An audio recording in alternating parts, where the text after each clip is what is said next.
우리가 보는 영상에 따라서 어떤 건 사이즈가 크게 나오기도 하고 작게 나오기도 하고 얘가 몇 번 나올 거야 라고 예측을 하면 돼요.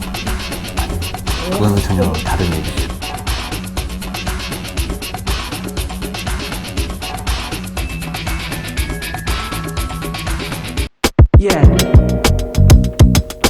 코덱은 단어 자체의 의미로만 보면 압축 복원이라고 하는 데도 있고, 그리고 부호화, 복호화라고 하는 데가 있지만, 결국에는 우리가 보고 있는 그런 화면을 최대한 줄여서 작은 사이즈로 보관을 한다거나 아니면 네트워크로 전송하기에 용이한 모양으로 만들어주는 그런 기술이라고 생각하면 되죠.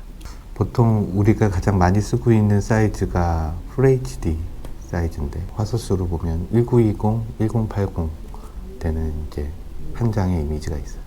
그러니까 보통 이런 걸 1초 동안 전송을 하려면 원본 사이즈 그대로는 186메가, 이게 이제 UHD로 늘어나면 746메가, 이렇게 어마어마한 사이즈가 되는데, 이런 것들을 10메가 아니면 20메가bps 정도의 사이즈로 줄여서 그걸 거의 원본이랑 비슷한 화질로 만들어주는 기술이 코덱인 거죠.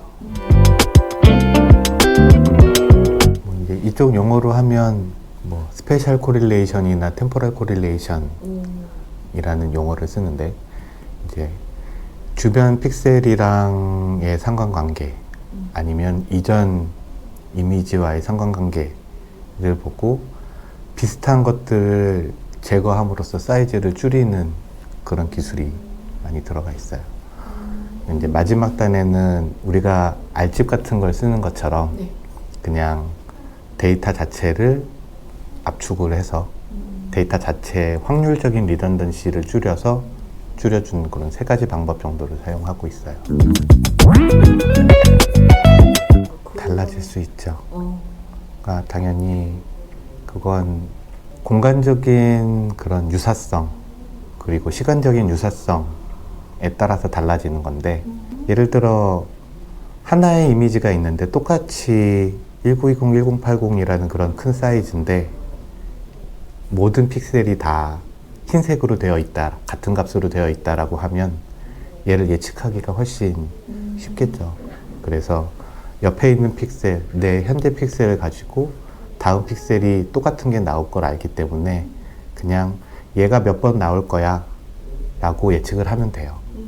이제 이게 스페셜 리던던시를 줄이는 방식인 거고, 템포럴하게는 시간적으로 보면 이전 장이랑 그 다음 장이 예를 들어 동일한 영상이라고 하면 나 이전 영상이랑 같아 라는 플래그를 하나만 보내주면 이 다음 장은 사이즈는 똑같지만 이걸 압축하는 데 드는 그 사이즈는, 실제로 압축된 사이즈는 엄청나게 작아지는 거거든요.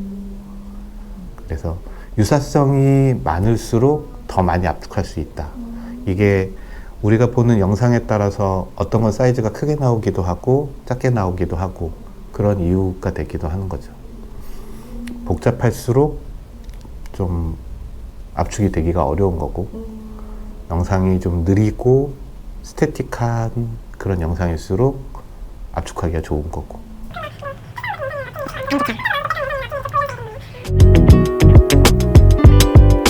아니요, 그거는 전혀 다른 얘기죠. 그러니까 코덱은 주어진 입력을 그냥 압축을 해서 내보내는 거기 때문에 코덱을 통과했을 때는 프레임 수가 바뀌진 않아요.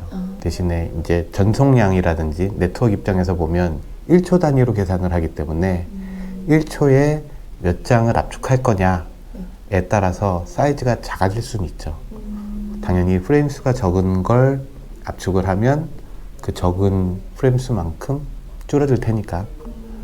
대신에 어떤 디바이스든지 간에 기본적으로 디스플레이는 60fps를 지원하고 있기 때문에 우리가 적은 프레임 수의 어떤 영상을 압축을 했을 때 뚝뚝 끊기는 것처럼 보이는 건 얘를 60장으로 어떤 식으로 만들었냐에 따라 달라질 수 있어요. 일반적인 기술은 보통 필름이 24프레임으로 돼 있는데 얘를 스트리트 풀다운이라고 해서 3장, 2장, 3장, 2장 그걸 반복을 하게 되면 24장이 60장이 돼요. 이렇게 해서 보여줬을 때는 똑같은 장면이 어떤 장면에서는 3번 반복되고 어떤 장면에서는 2번 반복되고 이런 것들이 사람들이 보기에는 약간 끊기는 것처럼 보여줄 수 있죠. H.264가 지금 가장 많이 사용되고 있는 이유는 잘 만들어지기도 했고, 그리고 그 이후에 나온 코덱에 비해서 사용하기 편하게 돼 있는 거죠. 뭐 예를 들어 이제 라이센스 피 같은 것들, 이제 엠팩 그룹에서 만든 코덱이 있고 오픈소스 진영에서 만든 코덱이 있는데, 엠팩 그룹에서 만든 코덱들은 어느 정도의 사용료를 내야 돼요. 제품 하나가 만들어지면 그 제품당 뭐 몇 센트라든지 그런 요금 같은 것들이 부과되고 있기 때문에. 근데 H.264를 만들 때까지만 해도 나름 저렴한 비용에 감당할 만한 라이센스 피로 이제 요금이 적용이 된 거죠. 근데 이제 하도 이게 이슈가 되고 사람들이 많이 사용하다 보니까 이제 여러 단체에서 이 라이센스 피를 걷어가기 위해서 좀 활동이 있었던 것 같아요. 그래서 사실은 코덱이라는 건 그 다음 세대 코덱이 만들어지기 위해서는 50%의 사이즈로 비주얼리 같은 그런 화질을 보여줘야 되기 때문에 그 다음에 나온 세대 코덱이 당연히 좋을 수밖에 없거든요. 네, 그렇죠. 이미 265도 나와 있고 네. 266도 나와 있는데 그럼 265가 나온 지 꽤 됐는데도 왜 이 265라는 걸 쓰지 않을까? 네. 분명히 좋은 네. 압축률과 화질을 갖고 있지만, 근데 이 265 같은 경우에는 여러 단체에서 이 라이센스 피를 거두면서 그거에 대한 부담이 많이 가중이 됐었어요. 그래서 그거를 업체에서 사용하지 않다 보니까 일반 유저들도 이 코덱을 접할 기회가 별로 없는 거죠. 그러기 이전에 가장 좋은 코덱이 사실은 H.264예요. 그래서